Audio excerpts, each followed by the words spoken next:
Now, number 5, avoid large or unusual transactions. Yes, I'm talking to you again, talking to people in the front of the room, talking to people in the middle of the room, talking to people in the back of the room. Avoid large or unusual transactions. Little hint, do it many months before you think about filing bankruptcy. Think about filing bankruptcy? I'm doing it in my Wendy Williams voice. You think about filing bankruptcy? Do your large or unusual transaction at least a year before bankruptcy. You know whether you have financial issues, you know whether something happened.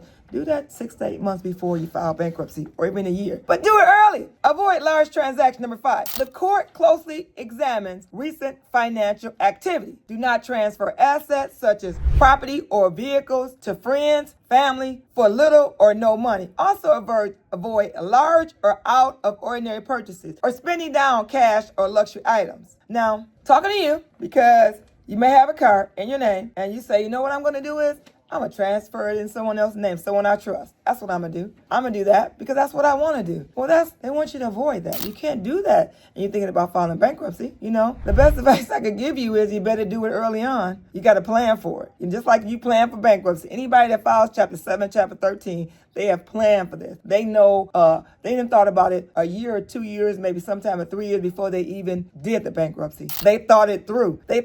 Trust me. You thought it through, or you was in that situation before and maybe you didn't file bankruptcy, but now you did. So avoid large and unusual transactions. Number 6, do not pay off family or certain creditors. Bankruptcy law requires that all similarity situated creditors be treated equally. In other words, it could create opportunity. No, I'm just kidding. Okay, no, seriously. So you cannot have that favorite creditor that you figure you're going to pay them before the bankruptcy, or your family member before the bankruptcy if they are a creditor. Because the bankruptcy trustee can claw back these payments if they're made with a certain time frame before the filing. In other words, if you're going to do anything before you file bankruptcy, you do it early on.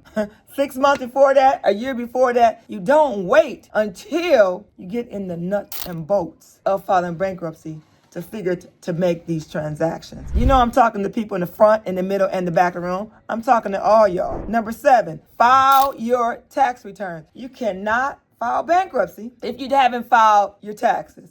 If you watched my video that's out there, I have a minute video out there that I did, and I talked about things that you cannot put in your bankruptcy. This is for you. This is why you file your tax returns. You cannot put this. You cannot put these 4 items in your bankruptcy. You can't put student loans in there. You cannot put tax debt that's less than 3 years old from assessment. You cannot put child support in there. Cannot. Number 4, alimony payment. So 4 things that you cannot put in the bankruptcy. I'm going to say it again for the people in the front, in the middle, and the back. Student loans, tax debt, child support, alimony payment. You cannot put in your bankruptcy. Okay, getting on back to number 7. File your tax returns. Ensure all required state and federal income tax returns are filed. The trustee will review this information as part of your bankruptcy process. Failure to file can complicate any or even lead to dismissal or your bankruptcy case.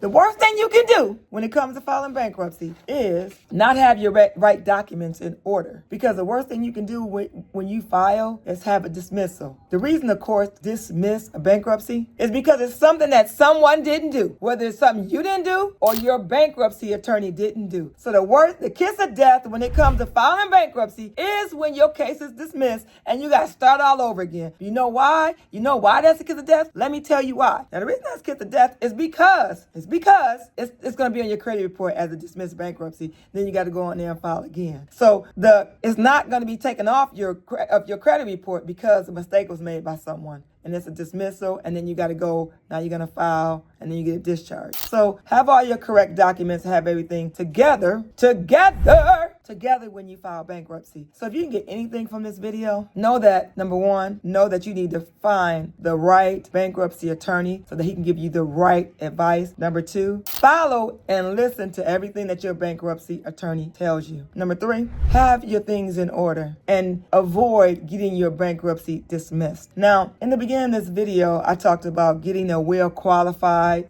bankruptcy attorney. Get one. You know why? Because you don't want to get with somebody that just got into the business, just got their law degree and they're learning because they're going to learn on you. They're going to learn on you. So the next video that I'm going to do that you will see that probably would be my long video, and it'll probably be maybe 10 to 12 minutes, is I'm going to talk about credit repair. I'm going to talk about credit repair. That's what I'm going to talk about. Credit repair. You know, reasons why you should get your credit repaired.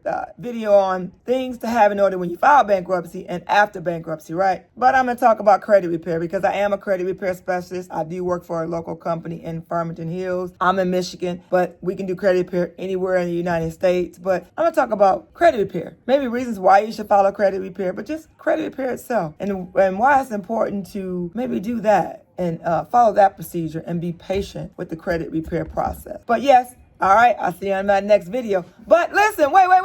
If you made it to the end, hit the subscribe button. You watch this video on YouTube, hit the subscribe button so you'll be notified every time I do a video. You'll be notified. Or share my long video because you might not need me, but someone else you know might need me.